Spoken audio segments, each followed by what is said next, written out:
Hey, what's going on, guys? Ben Lapointe back with another one. Today I'm going to be showing you how to strike from anywhere on the lane. Let's go.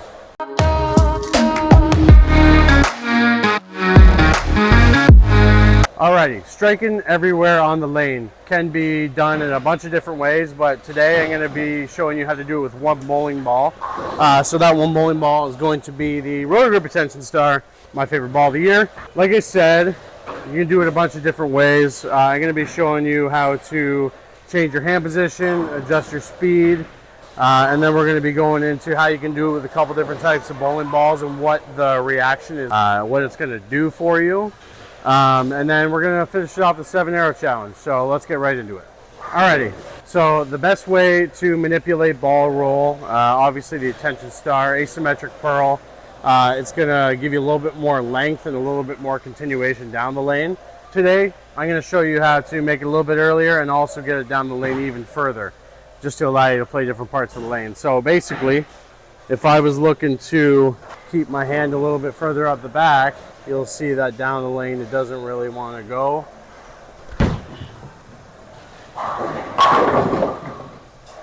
So we got the 10 out, but you see it kind of came in a little bit flat. So we're going to throw one more shot here, but we're going to get our hand a little bit around it and let it get through the pins a little bit more. Like I said, we're just going to give it a little bit more axis rotation. Watch it split the 8 and the 9.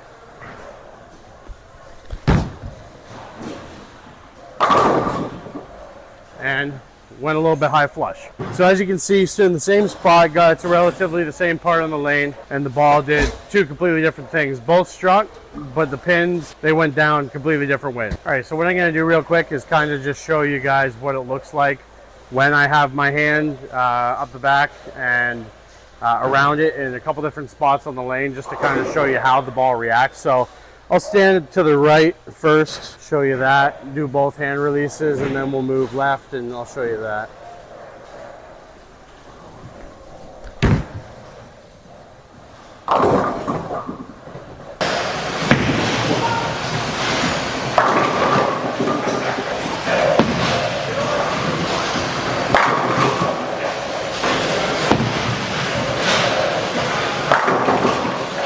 Alrighty, so I don't know if I mentioned this before, but changing your hand position is kind of like in golf.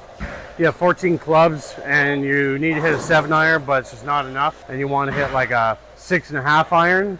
That's what changing your hand position is. Because obviously, let's say I'm standing a little bit too far to the left, the Attention Star being a little bit of an earlier rolling pearl ball, just doesn't want to get back. Go to the V-bow, just a little bit too clean, right? Getting the hand a little bit more around the Attention Star or a little bit more underneath the blackout could change that. That's your half club, right?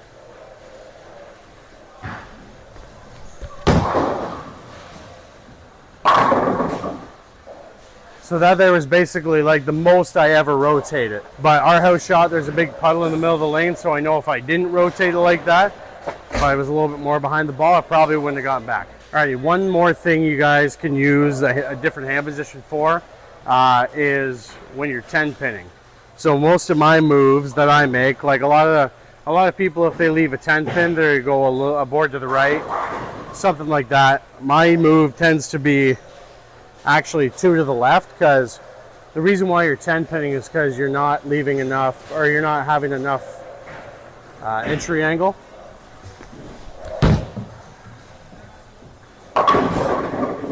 Oh, that's hilarious. Yeah, so if you're 10 pinning, not enough entry angle, you're trying to create more. Another alternative, instead of going to different balls and stuff, if you're 9 pinning, you're probably creating too much entry angle. Then you would go to more of an up the back release, just get the ball rolling a little earlier so it doesn't have so much angle down lane.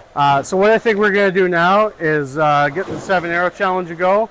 Alrighty, we're gonna start off with the first arrow here, and I'm just gonna demonstrate hand position and ball speed. Ball speed, pretty straightforward. You throw the ball a little fast, you throw the ball a little harder. We're going to start on first arrow right now, and then work our way to the 7th. So hopefully this doesn't go completely crappy off the get-go. I don't really usually play first arrow on a house shot, so flatten our hand out.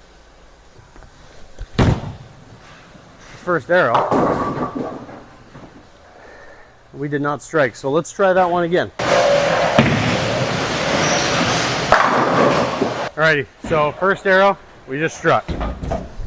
Now we move on to the second one, and for the second one here, I'm going to use relatively the same hand position, just because I still need the ball to start up a little earlier so it doesn't go too much down lane.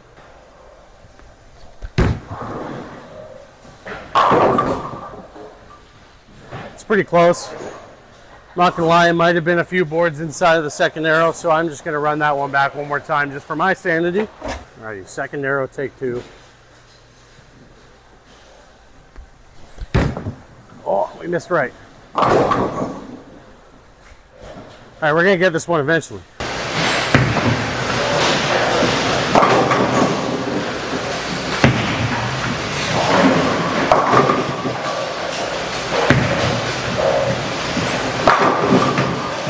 Alrighty, second arrow complete. Way more tries than I wanted it to. Not only because I like hitting my mark a lot more than that, but also I'm kind of tired. So, third arrow, this is where my stock release is going to be-ish. I'm going to stand on 20 here. Trying to keep it pretty tight. Like I said, we got a puddle in the middle.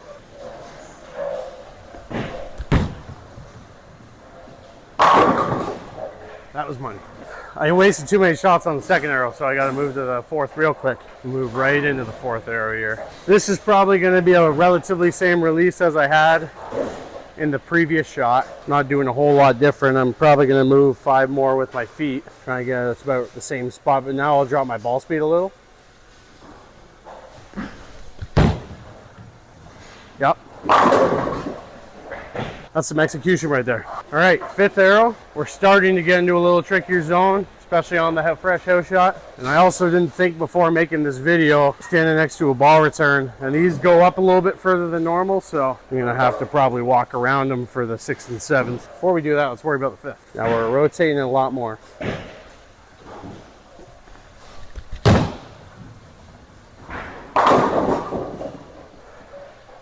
Man.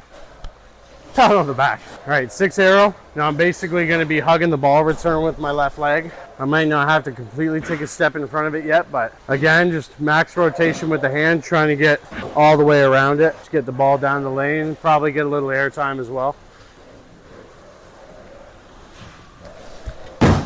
And that's way right. Shouldn't have jinxed myself with all those execution comments. Try 6th arrow one more time. Gonna try and get it on this attempt.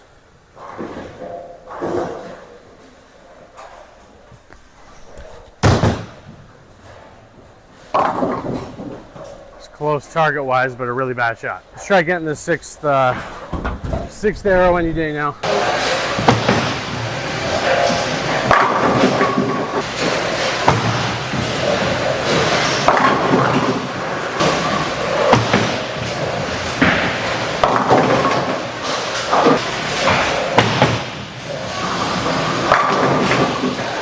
Alrighty, took me a few attempts there to even ring a 10 on the 6th arrow. Like I said, these ball returns just aren't it. I'm really not a big 3-step guy. I should probably practice a little bit. The 7th arrow, we're gonna do like maybe 1 attempt because it's gonna be not easy to get.